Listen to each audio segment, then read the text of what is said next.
जय हिंद मेरे प्यारे बच्चों। आज के इस वीडियो में मैं लेकर के आ चुका हूं यूपी बोर्ड क्लास 9th। मेरे प्यारे बच्चों, यूपी बोर्ड कक्षा 9 हिंदी विषय का वायरल मॉडल पेपर।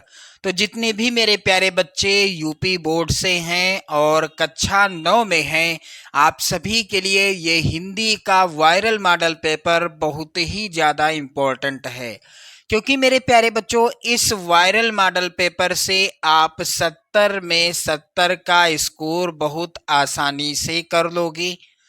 और आपको मैं बताऊंगा कि पेपर किस तरह का आएगा, पेपर का पैटर्न क्या रहेगा। तो जितने भी मेरे प्यारे बच्चे, नन्हे मुन्ने प्यारे बच्चे कक्षा 9 में हैं, इस वीडियो को कंप्लीट देखिएगा, क्योंकि पेपर का पूरा सॉल्यूशन भी आपको इसी वीडियो में मिलेगा। मेरे प्यारे बच्चों, समय आपको परीक्षा में मिलेगा 3 घंटे 15 मिनट का। पेपर का पूर्णांक रहेगा 70 अंकों का।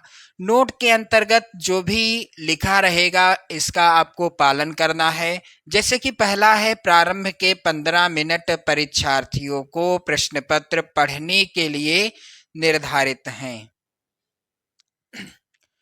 दूसरा है, प्रश्न पत्र 2 खंड में विभाजित है, खंड आ और खंड बा। खंड आ में 20 अंक के बहुविकल्पीय प्रश्न दिए गए हैं। खंड बा में 50 अंक के वर्णनात्मक प्रश्न दिए गए हैं और इन प्रश्नों का उत्तर आपको कॉपी पर लिखना होगा, जो खंड बा के प्रश्न होंगे। प्रत्येक प्रश्न के सम्मुख निर्धारित अंक भी अंकित हैं। कौन सा प्रश्न कितने अंक का है इसका भी विवरण दिया गया है।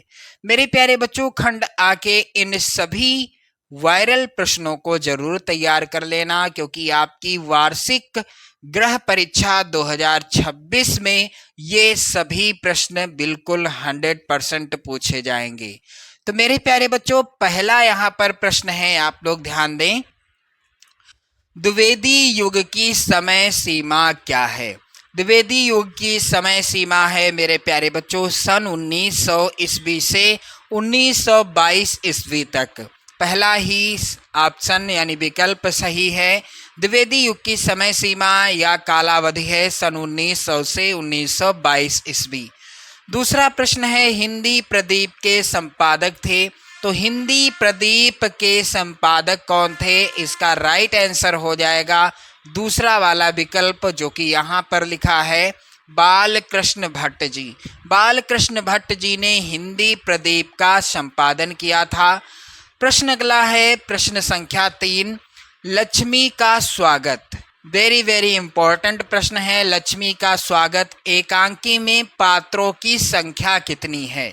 तो लक्ष्मी का स्वागत एकांकी में पात्रों की संख्या है मेरे प्यारे बच्चों 7। यहाँ पर ध्यान दीजिएगा, लक्ष्मी का स्वागत एकांकी में पात्रों की संख्या कितनी है? 7 है। और एक चीज और आप लोग ध्यान दें, लक्ष्मी का स्वागत एकांकी के लेखक कौन हैं? तो उत्तर हो जाएगा Upendra Nath ask. Upendra Nath ask. Clear हो गया मेरे प्यारे बच्चों। यदि प्रश्न आ जाए कि लक्ष्मी का स्वागत एकांकी के लेखक कौन हैं, तो उत्तर होगा उपेंद्र नाथ अस्क जी। चलिए अगला प्रश्न है, किस काल को, यहाँ प्रश्न संख्या 4 भी देख लें आप लोग। बालकृष्ण भट्ट द्वारा संपादित पत्रिका है, तो यहाँ पर राइट आंसर होगा हिंदी प्रदीप, क्योंकि जो प्रश्न संख्या 2 है यहाँ पर, ये हिंदी प्रदीप के संपादक बालकृष्ण भट्ट हैं। इसी प्रश्न को थोड़ा सा परिवर्तित करके यहाँ पर पूछा गया है कि बालकृष्ण भट्ट द्वारा संपादित पत्रिका का नाम क्या है? हिंदी प्रदीप है। चलिए अगला प्रश्न है, किस काल को हिंदी का विकास स्वर्ण युग कहा जाता है? यानी किस काल को हिंदी के विकास का होगा स्वर्ण युग कहा जाता है? तो यहाँ पर राइट आंसर होगा मेरे प्यारे बच्चों भक्ति काल। भक्ति काल को हिंदी के विकास का स्वर्ण युग कहा जाता है। अगला प्रश्न है, गोस्वामी तुलसीदास द्वारा रचित विनय पत्रिका की भाषा है। यानी गोस्वामी तुलसीदास जी के द्वारा रचित विनय पत्रिका की भाषा क्या है? इसका राइट आंसर होगा दूसरा विकल्प, ब्रज भाषा। विनय पत्रिका किस भाषा में लिखी गई है? गोस्वामी तुलसीदास जी के द्वारा ब्रज भाषा में। प्रश्न संख्या 7 है, बीसल देव रासो रचना है, तो यह किसकी रचना है? मेरे प्यारे बच्चों, यह रचना है किसकी? नरपति नाल्ह की। यहाँ पर ध्यान दें आप लोग, चौथा ऑप्शन सही होगा। प्रश्न अगला है, लक्ष्मीपुरा के लेखक हैं। लक्ष्मीपुरा के लेखक कौन हैं? तो यहाँ पर राइट आंसर हो जाएगा खा वाला विकल्प, शिवदान सिंह चौहान। लक्ष्मीपुरा के लेखक हैं शिवदान सिंह चौहान। प्रश्न संख्या यहाँ पर 9 है, श्रृंगार रस का अस्थाई भाव क्या है? और इन सभी प्रश्नों को आप 2026 वार्षिक परीक्षा के लिए तैयार कर लो। मेरे प्यारे बच्चों, बिल्कुल 100% की गारंटी है कि यही प्रश्न आपकी वार्षिक परीक्षा में पूछे जाएंगे। श्रृंगार रस का स्थायी भाव क्या है? तो मेरे प्यारे बच्चों, श्रृंगार रस का स्थायी भाव रति है। भय किस रस का स्थायी भाव है? आप लोग याद कर लीजिएगा, भय है भयानक रस का स्थायी भाव, उत्साह है वीर रस का स्थायी भाव, और शोक है करुण रस का स्थायी भाव। क्लियर हो गया? चलिए आगे बढ़ते हैं। अगला प्रश्न है, चौपाई के प्रत्येक चरण में कितनी मात्राएं होती हैं? तो चौपाई के प्रत्येक चरण में 16 मात्राएं होती हैं। मेरे प्यारे बच्चों, अगला प्रश्न है, जहां पर एक ही शब्द की अनेक बार भिन्न भिन्न अर्थों में आवृत्ति हो, वहाँ पर कौन सा अलंकार होता है? यानी एक शब्द कनक कनकते 100 गुनी मादकता अधिकाय, यहाँ पर कनक कनक 2 बार प्रयोग में हुआ है और दोनों का अर्थ अलग अलग है। एक का अर्थ है सोना और दूसरे का अर्थ क्या है? धतूरा। दूसरे का अर्थ क्या है? धतूरा। तो मेरे प्यारे बच्चों ध्यान देना, दोनों का अर्थ अलग अलग है, लेकिन ये जो हैं आए हुए शब्द एक से अधिक बार हैं, इसलिए यहाँ पर है यमक अलंकार। चलिए अगला प्रश्न है, चिड़िया का तद्भव रूप क्या है? तो चिड़िया का तद्भव रूप यहाँ पर चौथा विकल्प सही होगा, पक्षी हो जाएगा। प्रश्न अगला है, नवरात्रि में समास है, तो नौ क्या है? पहला पद है और रात्रि है दूसरा पद। पहला पद है नौ, दूसरा पद है रात्रि। जहाँ पर पहला पद संख्यावाची होता है, संख्या अर्थात गिनती बताने वाला होता है, वहाँ पर होता है द्विगु समास। दूसरा वाला विकल्प सही होगा। चलिए अगला प्रश्न है, आशा का विलोम है, तो आशा का विलोम होता है निराशा। पहला ही विकल्प सही होगा। मेरे प्यारे बच्चों, अगला प्रश्न संख्या 15 है, हे राम मेरी प्राणों से भी अधिक प्रिय हो। प्रस्तुत वाक्य में हे राम के पश्चात कौन सा विराम चिन्ह प्रयुक्त हुआ है? तो यहाँ पर ये जो है चिन्ह, ये कौन सा विराम चिन्ह है? इसे क्या कहते हैं? तो इसे कहते हैं मेरे प्यारे बच्चों विस्मय बोधक चिन्ह। यहाँ पर दूसरा वाला ऑप्शन क्या हो जाएगा? सही हो जाएगा। अगला प्रश्न है, आगंतुक अभ्यागत मेहमान आदि कहलाते हैं, तो आगंतुक अभ्यागत मेहमान आदि क्या कहलाते हैं? ये सभी पर्यायवाची शब्द कहलाते हैं। तीसरा वाला विकल्प सही होगा। अगला प्रश्न है मेरे प्यारे बच्चों, प्रश्न संख्या 17, पवनम का संधि विच्छेद क्या होगा? तो यहाँ पर राइट आंसर हो जाएगा दूसरा वाला विकल्प, पौ प्लस अनम। मधुनी किस विभक्ति व वचन का रूप है? तो मेरे प्यारे बच्चों इसका राइट आंसर हो जाएगा चतुर्थी विभक्ति एक वचन का रूप है क्या? मधुनी। अगला प्रश्न है, अस्तु किस लकार का रूप है? तो अस्तु मेरे प्यारे बच्चों है लोट लकार का रूप। अगला प्रश्न है, मध्वरी में संधि है, तो मध्वरी में कौन सी संधि है? तो मध्वरी में यड़ संधि है। यहाँ पर पहला ऑप्शन सही होगा। तो इस तरह के 20 बहुविकल्पीय प्रश्न आएंगे और इन बहुविकल्पीय प्रश्नों का उत्तर आपको OMR सीट में भरना होगा। किसमें मेरे प्यारे बच्चों? OMR सीट में भरना होगा। यदि आपने ओएमआर शीट में इन 20 प्रश्नों का सही उत्तर सही तरीके से भर दिया तो पूरे 20 नंबर आपके क्लियर हो जाएंगे। चलिए अब बारी आती है खंड बा की। खंड बा में किस तरह के प्रश्न आएंगे? खंड बा पूछा जाएगा 50 नंबर का, यानी इसमें 50 नंबर के प्रश्न पूछे जाएंगे। तो खंड बा का पहला प्रश्न यानी प्रश्न संख्या 21 का है, जो कि इस प्रकार से है। निम्नलिखित गद्यांशों में से किसी एक के नीचे दिए गए प्रश्नों के उत्तर दीजिए। पहला गद्यांश मेरे प्यारे बच्चों है, मोटर चली गई, बूढ़ा कई मिनट तक मूर्ति की भांति निश्चल खड़ा रहा। संसार में ऐसे मनुष्य भी होते हैं जो अपने आमोद प्रमोद के आगे किसी की जान की परवाह नहीं करते। शायद इसका उसे अब भी विश्वास ना आता था। सभ्य संसार इतना निर्मम, इतना कठोर है, इसका ऐसा मर्म भेदी अनुभव अब तक ना हुआ था। वह उन पुराने जमाने के जीवों में था जो लगी हुई आग को बुझाने, मुर्दे को कंधा देने, किसी के छप्पर को उठाने और किसी कलह को शांत करने के लिए सदैव तैयार रहते थे। मेरे प्यारे बच्चों, पहला प्रश्न है, भगत को किस बात पर विश्वास नहीं हो रहा था? मेरे प्यारे बच्चों, ये जो गद्यांश है ये लिया गया है मंत्र शीर्षक कहानी से, और इस कहानी के लेखक हैं मुंशी प्रेमचंद जी।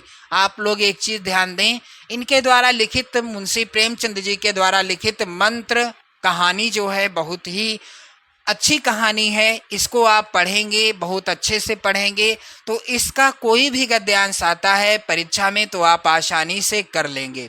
इसी तरह से 3 प्रश्न आएंगे गद्यांश पर आधारित और तीनों का आप उत्तर देंगे, 6 नंबर आपको यहाँ से क्लियर हो जाएंगे। चलिए ध्यान दें आप लोग। दूसरा यहाँ पर प्रश्न है, तोता दिन भर भद्र रीति के अनुसार अधमरा होता गया। अभिभावकों ने समझा कि प्रगति काफ़ी आशाजनक हो रही है, फिर भी स्वभाव के एक स्वाभाविक दोष से तोते का पिंड भी छूट नहीं पाया था। सुबह होते ही वह उजाले की ओर टुकुर टुकुर निहारने लगता था और बड़ी ही अन्याय भरी रीति से अपने डैने फड़फड़ाने लगता था।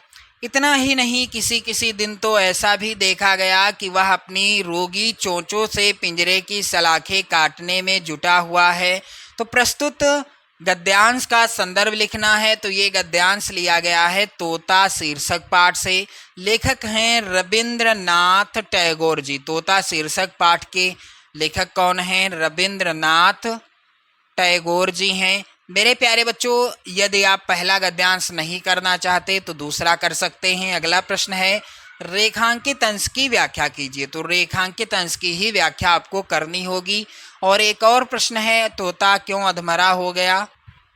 तो इस तरह का प्रश्न आप गद्यांश से ही उत्तर कर लेंगे। अगला प्रश्न है 22 का, निम्नलिखित पद्यांश में से किसी एक के नीचे दिए गए प्रश्नों के उत्तर दीजिए। माया दीपक नर पतंग भ्रम भ्रम इवै पड़ंत, कहें कबीर गुर ज्ञान थे एक आध उबरंत। ये मेरे प्यारे बच्चों कबीरदास जी के द्वारा रचित साखी शीर्षक पाठ से लिया गया है। और कबीरदास जी की जितनी भी साखियां हैं सभी की लिखित व्याख्या का वीडियो आप चैनल पर जाकर देख सकते हो। 3 प्रश्न हैं यहाँ पर, तीनों प्रश्नों का उत्तर आपको करना है। अथवा में भी एक और है यहाँ पर पद्यांश, पुस्तकों में है नहीं छापी गई इसकी कहानी। यदि आप इसको नहीं करना चाहते पहले पद्यांश को, तो अथवा वाले को कर सकते हैं। हाल किसका ज्ञात होता है न औरों की जवानी, अनगिनत राही गए इस राह से उनका पता क्या, पर गए कुछ लोग इस पर छोड़ पैरों की निशानी। यह निशानी मूक होकर भी बहुत कुछ बोलती है, खोल इसका अर्थ पंथी पंथ का अनुमान कर ले, पूर्व चलने का बटोही बाट की पहचान कर ले। मेरे प्यारे बच्चों, ये किस कविता से लिया गया है? तो मेरे प्यारे बच्चों ध्यान दें, पथ की पहचान, पथ की पहचान शीर्षक कविता से लिया गया है पद्यांश। और इस कविता के रचयिता कौन हैं? हरिवंश राय बच्चन जी। हरिवंश राय बच्चन जी हैं। चलिए अगला प्रश्न है, यहाँ पर आप देखेंगे 3 प्रश्न यहाँ पर भी हैं। अगला प्रश्न यहाँ पर है, निम्नलिखित संस्कृत गद्यांश में से किसी एक का संदर्भ सहित हिंदी अनुवाद अपने शब्दों में कीजिए। 4 नंबर का प्रश्न है। पहला है गद्यांश, राम कृष्ण एका विलक्षणा महापुरुषा अभवत। मेरे प्यारे बच्चों, ये जो है गद्यांश ये लिया गया है किस पाठ से, ध्यान देना आप सभी लोग, परमहंस रामकृष्ण। पाठ का नाम क्या है आप लोग ध्यान दें, परमहंस, परमहंस राम कृष्ण, इस पाठ से लिया गया है। और अगला जो है यहाँ पर ध्यान दीजिएगा आप सभी लोग, अगला यहाँ पर जो अथवा में है, अथवा में भी गद्यांश है, रामदासः नारायण पुरे निवसति। ये लिया गया है गद्यांश किस पाठ से, ये लिया गया है मेरे प्यारे बच्चों सिद्धि मंत्रः शीर्षक पाठ से। पाठ का नाम है सिद्धि मंत्रः शीर्षक पाठ से। किसी एक को आपको हल करना है। अगला है प्रश्न, निम्नलिखित संस्कृत पद्यांशों में से किसी एक का संदर्भ सहित हिंदी में अनुवाद कीजिए। 4 नंबर का ये भी प्रश्न आएगा। तो पहला यहाँ पर पद्यांश है, सत्यव्रतम सत्य परम त्रिय सत्यम सत्यस्य योनिम निहितम चा सत्ये सत्यस्य सत्यम ऋत सत्य नेत्रम सत्यात्मकम त्वाम शरणम प्रपन्नः। मेरे प्यारे बच्चों, ये जो है पहला ये लिया गया है वंदना शीर्षक पाठ से, संस्कृत खंड का पहला ही चैप्टर है। और मेरे प्यारे बच्चों ध्यान देना आप सभी लोग, यहाँ पर अथवा में भी एक और है पद्यांश। ये पद्यांश है सत्यधार स्थल परस्तैलम दयावर्ती क्षमा शिखा। ये लिया गया है किस पाठ से मेरे प्यारे बच्चों, सुभाषितानि, सुभाषितानि शीर्षक पाठ से लिया गया है। चलिए ध्यान दें, अगला प्रश्न संख्या 24 जो कि इस तरह का आएगा, लक्ष्मी का स्वागत एकांकी के एकमात्र स्त्री पात्र रोशन की माँ का चरित्रांकन कीजिए। 5 नंबर का प्रश्न आएगा। अथवा दीपदान एकांकी की कथा संक्षेप में लिखिए। चलिए ध्यान दें, अगला प्रश्न है, निम्नलिखित लेखकों में से किसी एक का जीवन परिचय देते हुए उनकी किन्हीं 2 रचनाओं के नाम लिखना है। 4 नंबर का प्रश्न आएगा। प्रताप नारायण मिश्र जी का जीवन परिचय आप लोग तैयार कर लीजिएगा, मुंशी प्रेमचंद जी का और महादेवी वर्मा जी का। बिल्कुल 100% तय है 2026 में यही जीवन परिचय पूछे जाएंगे। अगला प्रश्न है, निम्नलिखित कवियों में से किसी एक का जीवन परिचय आपको लिखना है और उनकी 2 रचनाओं के नाम लिखने हैं। 4 नंबर का ये भी प्रश्न है। तो कबीरदास, मीराबाई और भारतेंदु हरिश्चंद्र। मेरे प्यारे बच्चों, बिल्कुल 100% की गारंटी 2026 में यही जीवन परिचय आएंगे। अगला प्रश्न है, अपनी पाठ्य पुस्तक से कंठस्थ किया हुआ कोई एक श्लोक लिखना है आपको जो इस प्रश्न पत्र में ना आया हो। 2 नंबर का ये प्रश्न आएगा। अगला है प्रश्न संख्या 27, निम्नलिखित प्रश्नों में से किन्हीं 2 प्रश्नों के उत्तर संस्कृत में आपको देना है। 4 नंबर का ये प्रश्न आएगा। तो ये सभी प्रश्न आप तैयार कर लेंगे 2026 वार्षिक परीक्षा के लिए। सबसे ज़्यादा इम्पोर्टेंट प्रश्न है पहला, अनृतं केन जयेत, रामः कस्मिन् वंशे उत्पन्नः आसीत् और रामकृष्णः परमहंसा कीदृशा पुरुषा आसीत्, कंसः कः आसीत्। ये सभी प्रश्न तैयार कर लेंगे आप लोग। प्रश्न अगला है, निम्नलिखित मुहावरे एवं लोकोक्ति में से किसी एक का अर्थ बताते हुए वाक्य प्रयोग कीजिए। 2 नंबर का ये प्रश्न आएगा। अंधे की लकड़ी होना, आस्तीन का सांप होना, चोर की दाढ़ी में तिनका, धोबी का कुत्ता घर का ना घाट का। तो यहाँ पर इस तरह के मुहावरे और लोकोक्ति हैं, इन्हें तैयार कर लीजिएगा। प्रश्न संख्या 29 है, निम्नलिखित में से किन्हीं 2 वाक्यों का संस्कृत में अनुवाद आपको करना है। 4 नंबर का प्रश्न आएगा और इस तरह के वाक्य पूछे जाएंगे। तुम दोनों घर जाओगे। दूसरा है, हमें घर जाना चाहिए। तीसरा, हमें पढ़ना चाहिए। चौथा, गुरु को प्रणाम करो। और 5वां, राम प्रतिदिन विद्यालय जाता है। प्रश्न संख्या 30 है, छात्रवृत्ति के लिए एक प्रार्थना पत्र लिखिए। 5 नंबर का ये है प्रश्न। अपना यहाँ पर एक चीज़ और ध्यान दें आप लोग, अपने प्रधानाचार्य को संबोधित करते हुए एक प्रार्थना पत्र लिखिए जिसमें अस्वस्थ होने के कारण 1 दिन का अवकाश मांगा गया हो। तो 2 प्रश्न हैं, किसी एक का उत्तर आपको करना है। तो 2026 का वायरल मॉडल पेपर है मेरे प्यारे बच्चों, ये हिंदी विषय का। इसी तरह से मैं आपको और भी वायरल मॉडल पेपर प्रोवाइड कराऊंगा। आप लोग एक बार शेयर कर दें इस वीडियो को। चैनल पर नए हैं तो चैनल के साथ जुड़े रहें। जय हिंद।